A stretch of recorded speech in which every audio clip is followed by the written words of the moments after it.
Quero convidar você a abrir a sua Bíblia em Lucas 23, de tempos em tempos e de forma rotineira. É importante que a Igreja de Jesus olhe para Ele de novo na cruz.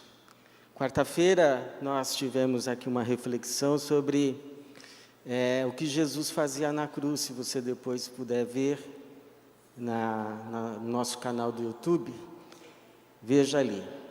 Mas hoje, domingo à noite, vamos olhar de novo para Jesus na cruz. Lucas 23, vamos ler a partir do versículo 33. Lucas 23, a partir do 33.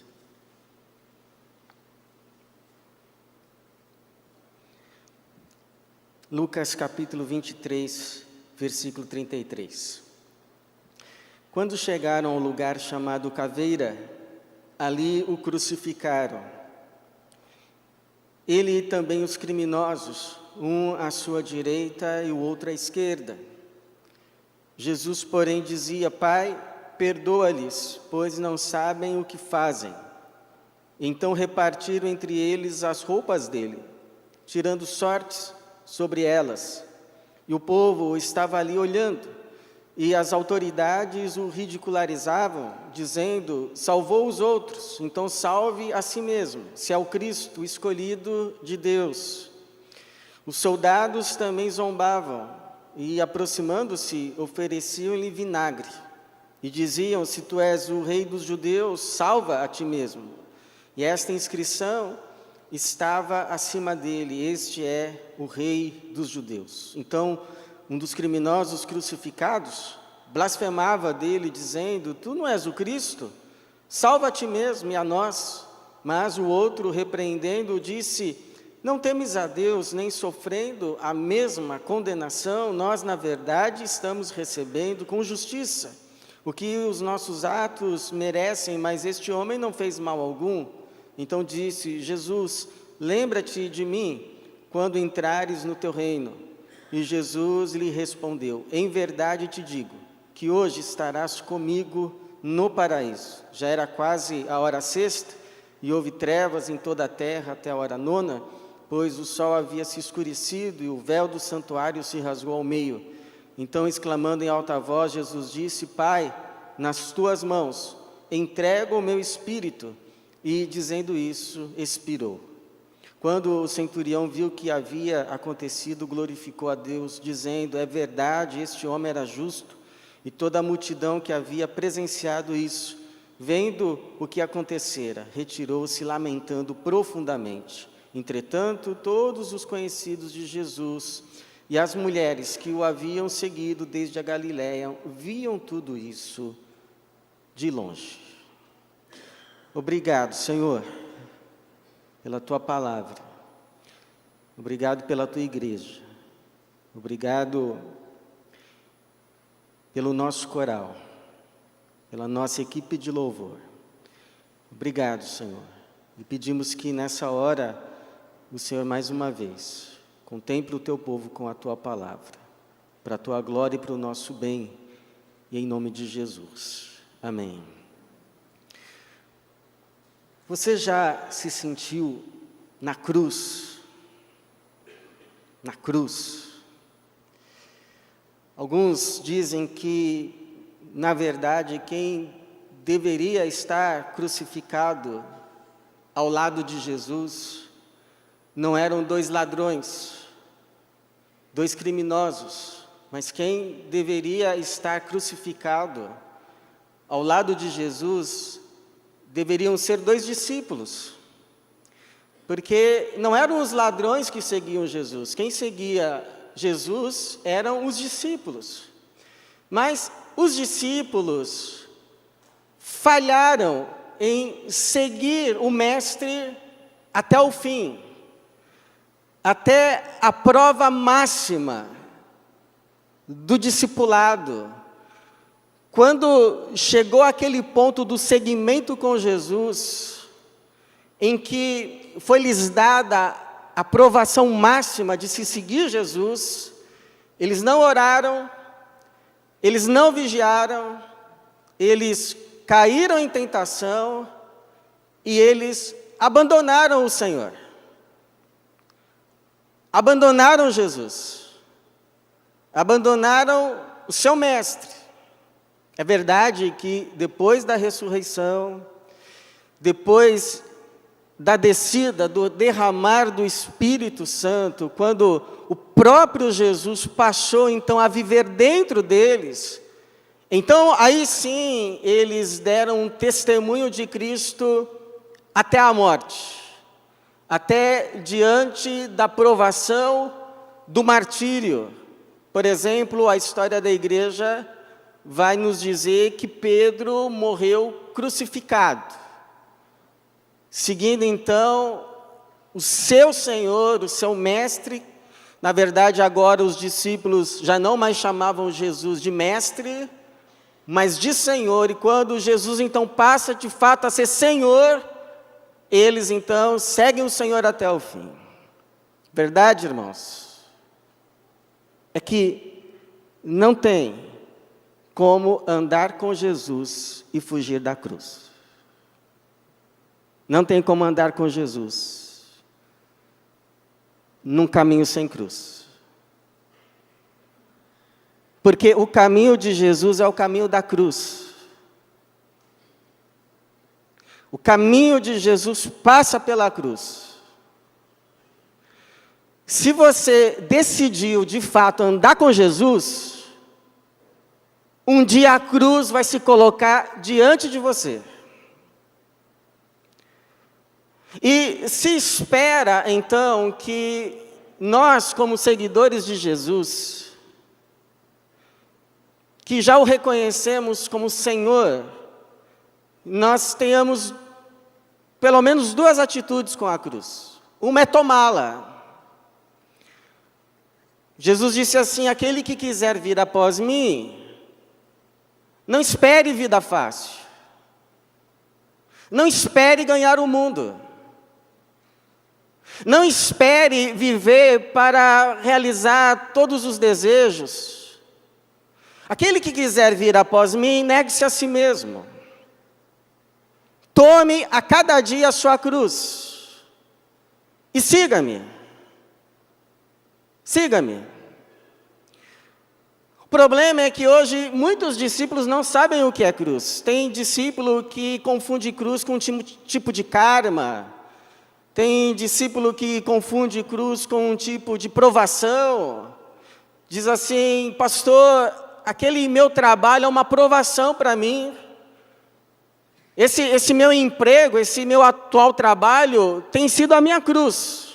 Aí eu te pergunto, você pode hoje, se quiser, deixar esse trabalho que você chama de cruz? Aí você diz assim: não, porque eu dependo dele, é o meu sustento. Então não é cruz. Então não é cruz. Pastor, meu filho é doente. É a minha cruz. Te pergunto, você pode curá-lo hoje? Não, não posso. Então não é cruz. Por quê? Porque cruz não é algo que, se eu quiser deixar hoje, me livrar dela hoje, me livro. Por isso que Jesus diz que cruz é algo que você deve decidir, tomar todo dia. Quem quiser vir após mim, tome. Tome. A cada dia, a sua cruz.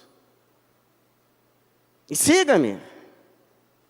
Então, por exemplo, é aquele vendedor que ele poderia vender muito mais se ele mentisse.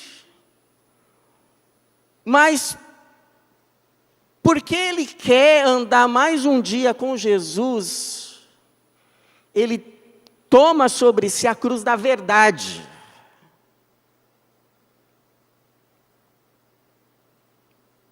E fala a verdade. E lucra menos.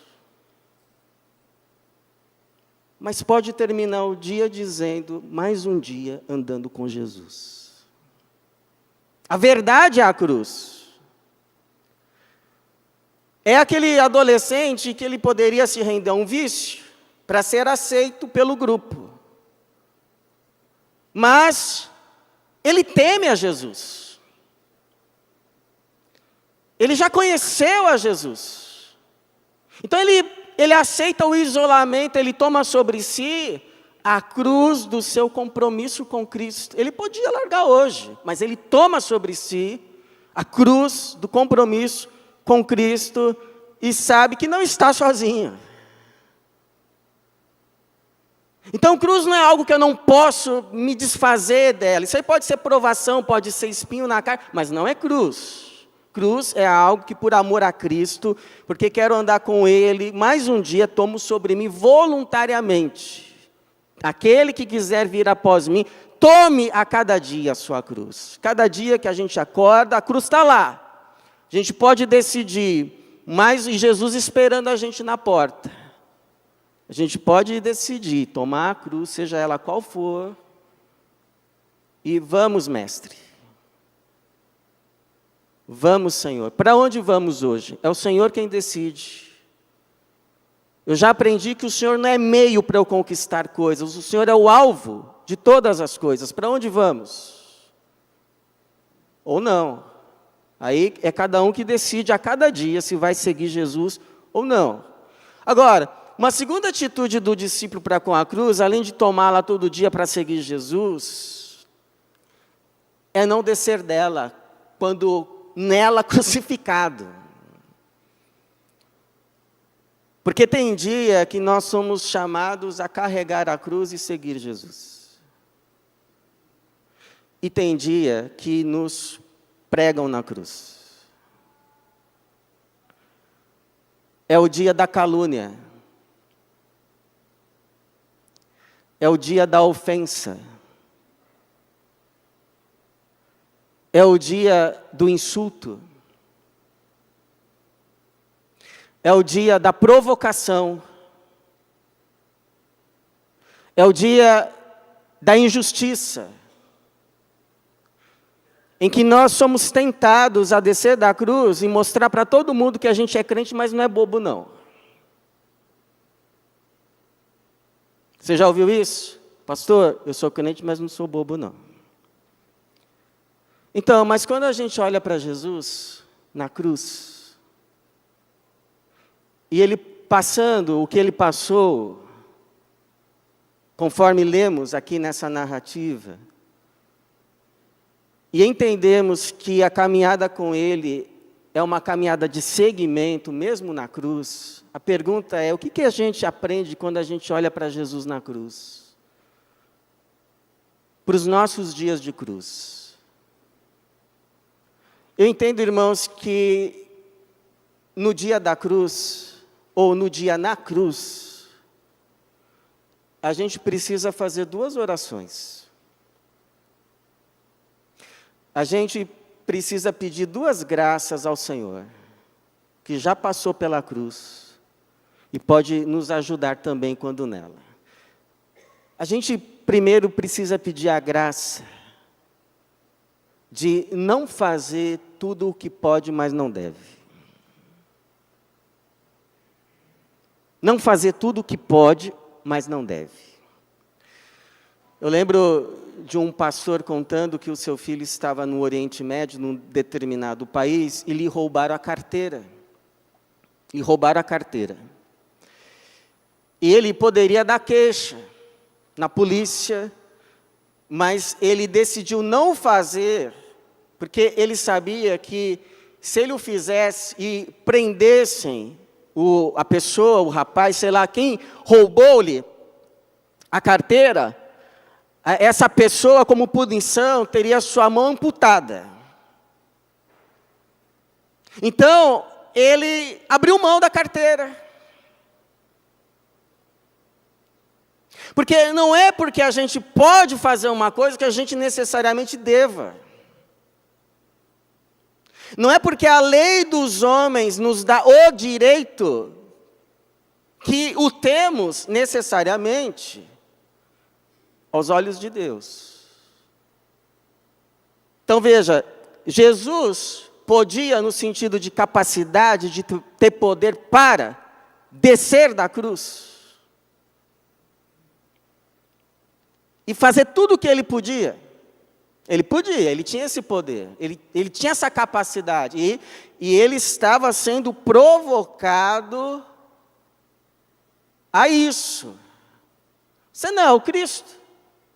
Ficou aí pregando, salvou um monte de gente. Então salva a ti mesmo. Foi provocado pelos soldados, foi provocado pelas autoridades, foi provocado pelo ladrão que estava ao seu lado. E eles usam sempre a mesma expressão: salva-te a ti mesmo. Seu nome não é Jesus, você não veio para salvar, não consegue salvar nem você mesmo. Em outra narrativa, em outro evangelho, inclusive, se dizem, as autoridades dizem assim: desça da cruz e creremos nele. Então por que ele não desce? Por que ele permanece? Bom, primeiro por causa do seu caráter, né? Não ia se render a provocações, só para mostrar quem ele é. Pelo contrário, quem mais o provoca para ele se mostrar quem ele é, menos o vê. Menos ele faz questão de se revelar.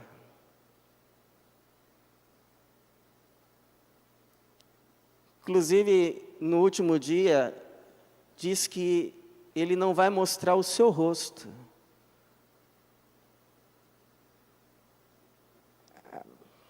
Ele vai mostrar o rosto dele para quem? Para os dele.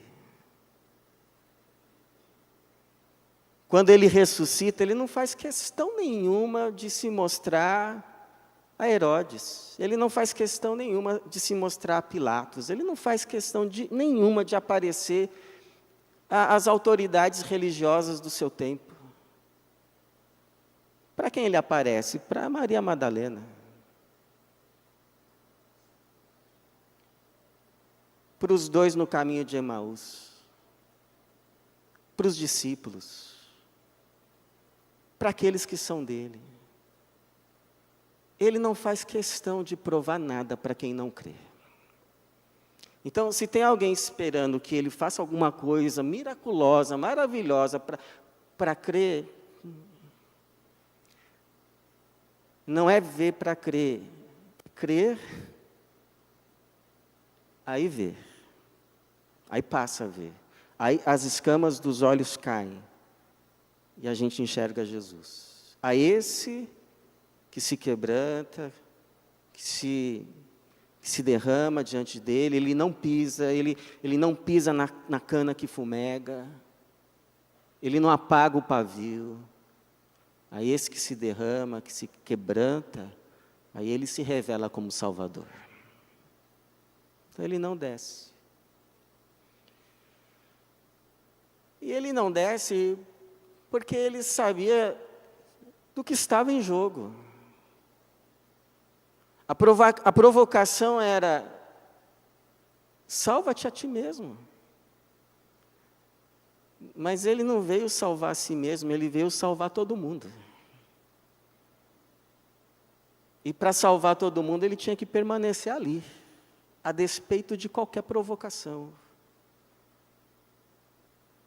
E ali ele permanece, por isso que somos salvos no nome dele, por isso ele é digno de toda a glória. E de toda a honra, e de todo o louvor no céu e na terra. Louvado seja o nome de Jesus. Então por que a gente, ele sabe que estava ali em jogo a nossa salvação, a reconciliação da criação, a glória de Deus. Por que a gente deve imitá-lo nisso? Em nos abster de, na hora da provocação, do insulto, não descer e fazer tudo o que a gente pode, mas não deve. Primeiro, por uma questão de identidade, né, de quem a gente é, afinal. Se um cão late para mim, não é porque ele latiu para mim que eu vou latir para ele. O cão é ele.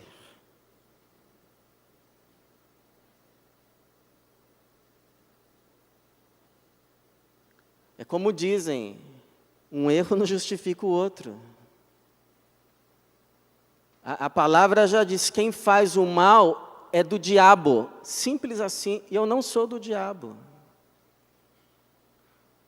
E segundo uma questão assim de entendimento, quando Jesus diz para a gente, olha, quando alguém te ferir na face, dá outra, o que ele está ensinando para a gente ser passivo ao mal? Não. Ele não está nos ensinando a sermos passivos em relação ao mal, mas não sermos ativos no mal. Por quê? Porque o mal faz mal para quem o recebe. Mas faz muito mais mal. Infinitamente mais para quem o pratica. Por isso que é melhor para nós, como seguidores de Jesus, sofrermos um mal 2 vezes do que fazermos esse mal uma. Porque o mal, irmãos, o mal não nos vence quando nos faz o mal. Sabe quando é que o mal nos vence? Sabe quando? Não é quando ele nos faz o mal. O mal nos vence quando nos faz fazer o mal. Ainda que em resposta a um mal recebido. Porque quando ele consegue, por meio do mal, nos fazer o mal, ele nos faz como ele. Ele nos faz como ele. Ele nos desfigura. Nos descaracteriza. Por isso que a recomendação de Paulo, olha, cuidado, cuidado. Deixa a ira. Abandona o furor, isso só leva ao mal, o salmista disse. E aí Paulo complementa dizendo, não se deixe vencer pelo mal, mas vence o mal com o bem. Com o bem. Se você é de Jesus, e eu sei que você é, só te cabe fazer o bem. Só te cabe fazer o bem. E deixa nas mãos de Deus, que Ele vai saber o que fazer. Ele vai saber o que fazer.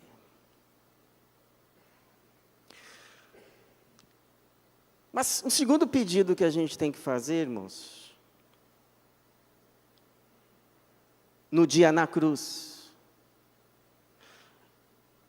é para a gente, se um pedido é para a gente não fazer tudo o que pode, mas não deve, é para a gente fazer tudo o que pode e deve. Tive uma experiência assim na minha infância, a gente tinha um cachorrinho, um filhote, era muito manso, mas muito manso. Eu não rosnava para ninguém. E aí um dia, saindo de carro, ele é atropelado, no quintal de casa. Era noite, enfim. Quando meu pai foi pegá-lo, ele atacou meu pai.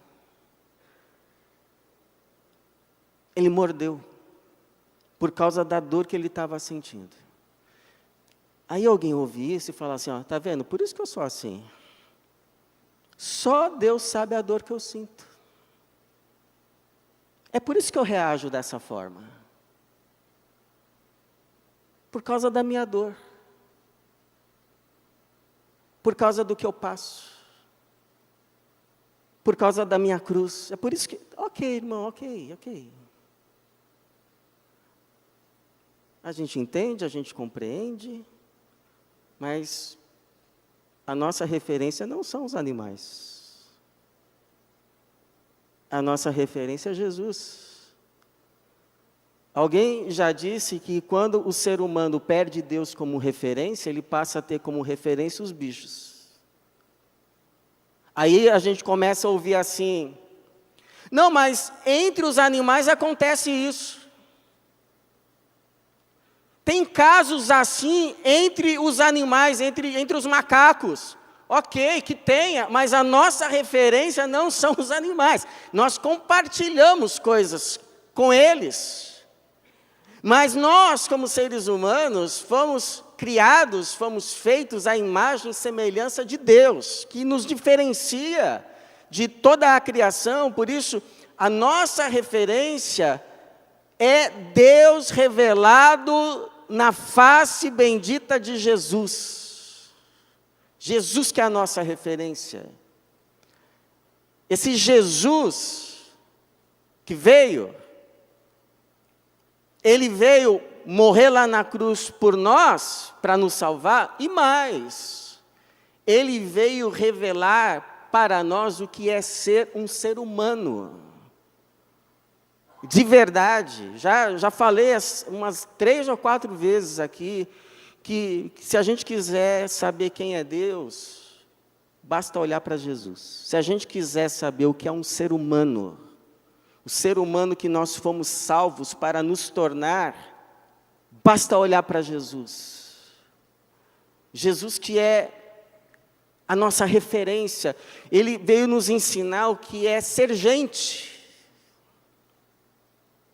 O que é ser gente. Mesmo quando na cruz. Lembra o que Pedro fala lá na epístola dele, que ele padeceu para nos dar o exemplo, a fim de que sigamos os seus passos. E você veja que interessante que na cruz ele não apenas se abstém de fazer tudo o que podia, mas não devia, mas ele se dispõe a fazer tudo o que ele podia e devia. Ele intercede pelos que o crucificavam. Verso 34, Jesus, porém, dizia: Pai, perdoa-lhes, pois não sabem o que fazem. Lá na cruz, ele se dispõe a salvar um dos ladrões. Porque um dos ladrões, verso 40, mas o outro, repreendendo, disse: não temes a Deus, nem sofrendo a mesma condenação. Nós, na verdade, estamos recebendo com justiça o que os nossos atos merecem, mas este homem não fez mal algum. Então disse: Jesus, lembra-te de mim quando entrares no teu reino. O que surpreende é a doçura da resposta de Jesus. Porque você imagina a dor que Jesus estava sentindo ali? Quando a gente está estressado, quando a gente teve um dia ruim, quando a gente está moído pelo que a gente passou no dia, e ainda vem alguém pedir uma coisa para a gente. Como que a gente responde? Como a gente responde? Mas Jesus, né? Por isso que não tem como não amar Jesus. E Jesus lhe respondeu: Amém, amém. Em verdade te digo que hoje estarás comigo no paraíso. Esse é o nosso Jesus, irmãos. Louvado seja o seu nome. Esse é o nosso Jesus. Isso é ser um ser humano. É para isso que Ele nos salvou. É para fazer de nós gente de verdade. Então, por que na cruz, melhor do que descer, como diz o povo, né, descer das tamancas, dar show, ficar lá conhecido no condomínio,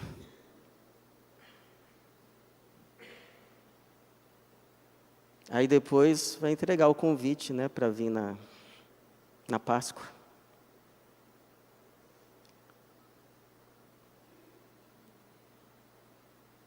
Porque além de não apenas não fazer todo o mal que pode, mas não deve, mas a gente permanecer fazendo o que é bom, e fazer essa última coisa que Jesus faz na cruz. Entrega a vida dele nas mãos de Deus. Olha só. Então, exclamando em alta voz, verso 46, Jesus disse: Pai, nas tuas mãos entrego o meu espírito. Sabe o que vai acontecer se em vez de você fazer qualquer outra coisa senão olhar para Jesus, imitá-lo pela graça e poder do Espírito Santo,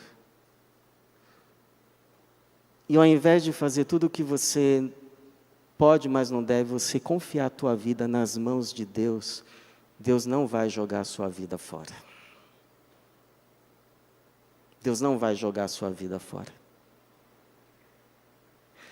Você está recebendo um salário injusto? Não desça da cruz da diligência, da honestidade. Lembra-te de quem você serve ali. Você serve ao Senhor. E no tempo devido, o Senhor vai te recompensar. Porque Ele te vê. Quando ninguém te vê, Ele te vê. Ele vai te recompensar. A Bíblia diz isso, que Ele olha do céu para a terra, para as obras dos homens, para recompensar cada um segundo a sua obra. Ele te vê. Lembra-te de quem você serve. Você serve a Jesus. A gente não serve a Jesus só no domingo, a gente serve Jesus todos os dias onde Ele nos colocou. É ao Senhor que servis. Você é traída? Não desça da cruz da fidelidade. Não pague o mal com o mal. Porque Deus ainda vai te abençoar. Você não é valorizado, você não é reconhecido. Não desça da cruz da paciência, da mansidão, da humildade. Porque no tempo certo Deus vai te honrar. Eu me lembro, eu estava no dia, lá quando adolescente, jovem, assim, tinha na igreja uma banda de jovens adolescentes. E um dia eles foram tocar fora. E eu estava nesse dia. E aí quando chegaram, viram que lá no lugar não tinha entrada para os cabos dos instrumentos para todos. Ou seja, um instrumento ia ter que ficar desligado. Escolheram o violãozinho de um menino lá. Ou seja, quando a bateria começasse a tocar, quando a guitarra, o baixo, e você sabe que jovem toca baixinho, né? Não ia ouvir nada do violão do menino. Então ele poderia simplesmente falar: vou sentar.